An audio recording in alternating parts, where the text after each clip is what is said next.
you've worked with a lot of beauty business owners in the US. What's the biggest thing that's actually breaking their businesses right now? Honestly, it's not clients. Most of them have demand, like real demand. I'd say 70 to 80% of the people I work with already have a full calendar or close to it.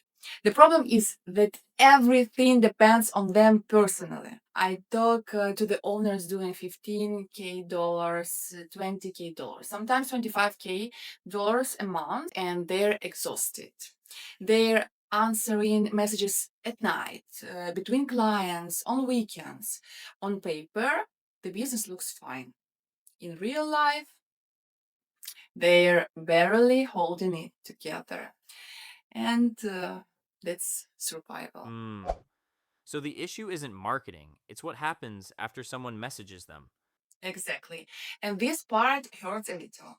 If you don't reply within the first 5 minutes, your chances of booking the client drop by more than half. And that's not a feeling, that's data. And beauty clients in the US don't wait. They DM 2 or 3 places at the same time. Whoever answers first, clearly, usually clicks. It's just how people behave. So speed matters more than having the perfect Instagram? And I know that's uncomfortable to hear.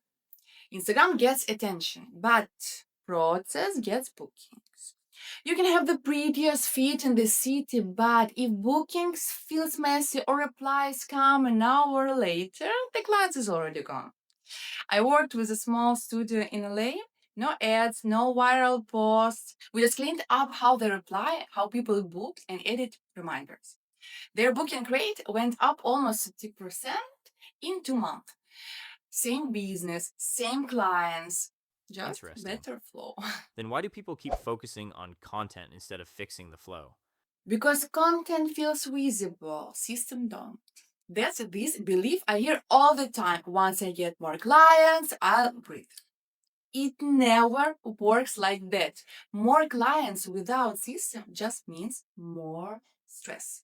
You know, over half of beauty entrepreneurs burn out within 3 to 5 years. And not because they don't love the work, but because they're stuck doing everything themselves. When do they usually start thinking about automation? Usually, when they're already tired and they start with the wrong things, they automate posting. They think about funnels. Meanwhile, they're still answering how much is it manually 50 times a week. The boring stuff, messages, bookings, reminders, follow ups, that's where the real drain is. If we talk money, where are they actually losing it? No shows, missed messages, people who wanted to book but never got a reply. In the US, no show rates in beauty are usually 10 to 20%, sometimes worse. Without reminders, it can hit 30%. Do the math $120 per service, 20 clients a week. That's real money disappearing every month. One permanent makeup artist I worked with didn't change her prices or run ads. She just added automate reminders and cut her non shows almost in half in about 6 weeks. Hmm. If the losses are so obvious, why don't people track this stuff? Because numbers force you to build systems, and systems feel scary.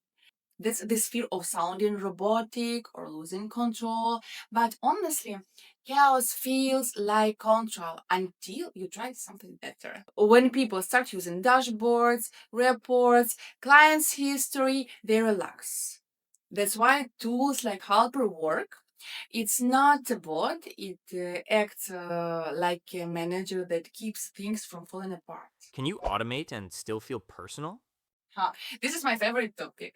Being human doesn't mean typing the same answers all day. Being human means remembering people, respecting their time, showing up consistently.